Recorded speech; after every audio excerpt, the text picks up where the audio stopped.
So one of the major areas that people are looking to assess for recruitment is soft skills. And it makes perfect sense because these skills are largely constants in that people kind of have them or they don't. It's really hard to develop compared to more, hard skills. Those kind of skills people pick up quickly and you can train them.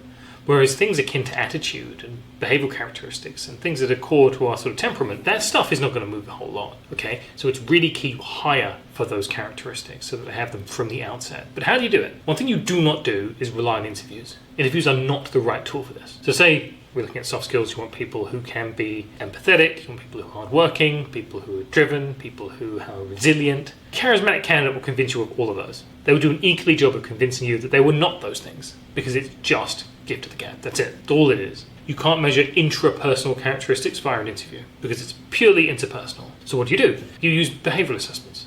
Okay? A whole range of assessments here are designed to look at these specific characteristics. Now, the first step, of course, if you're going to be objective about this, is you need to pin down specifically what you're looking for in each role. That's the first step, independent of any kind of assessment. You go back to the job description and think, okay, it's a sales role, so what do we need? What soft skills? They need to have charisma and interpersonal skills. They need to have resilience. They need to have industriousness. They need to be driven, focused. They need to be likable, cheerful, pleasant to be around. You nail these things down and write them down, formally, so you know exactly what you're looking for. Then you go out to the market and you have a look at assessments which are designed to measure those specific things as unambiguously as possible. Okay, that is key because a lot of personality questionnaires out there are super ambiguous. Instead of just talking about, resilience and interpersonal skills and industriousness, it's red and blue. Your type is ENFPQ9, whatever. Like, that isn't helpful. Okay, you shouldn't have to do a 12-week training course just to use the product. Okay, it should just be unambiguous wording. This is their score on industriousness. This is their score on resilience. 1 to 10. Something like that. And then you see, okay, you test the candidates, you have a look at this profile, you've already determined the traits which are important to you from a soft skills perspective. Just see how they score. If they're scoring 1s and 2s out of 10 on charisma and interpersonal skills and resilience and industriousness for the sales role, that's not good. You're setting them up for failure by hiring them, you know that. That's the point of the endeavour. But of course, if they're getting even 5s and 6s in the average range, that means it's not going to be a weakness. It means they have the potential, and it may be worth just progressing the application. And if it's 9s and 10s, obviously now we're looking at these as a real strength for these people in that role. Now, the key thing is that only makes sense in a sales context.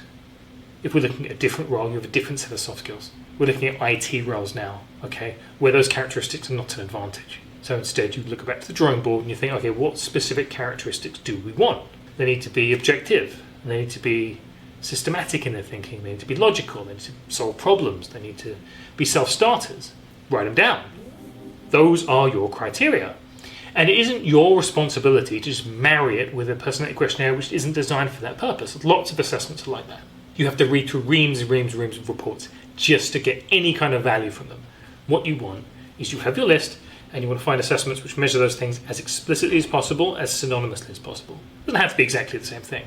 Like if you want people who are proactive, and there's a trait called initiative that's being measured, 1 to 10, it's good enough. It's easy to combine those. It's very, very, very similar, slightly different wording.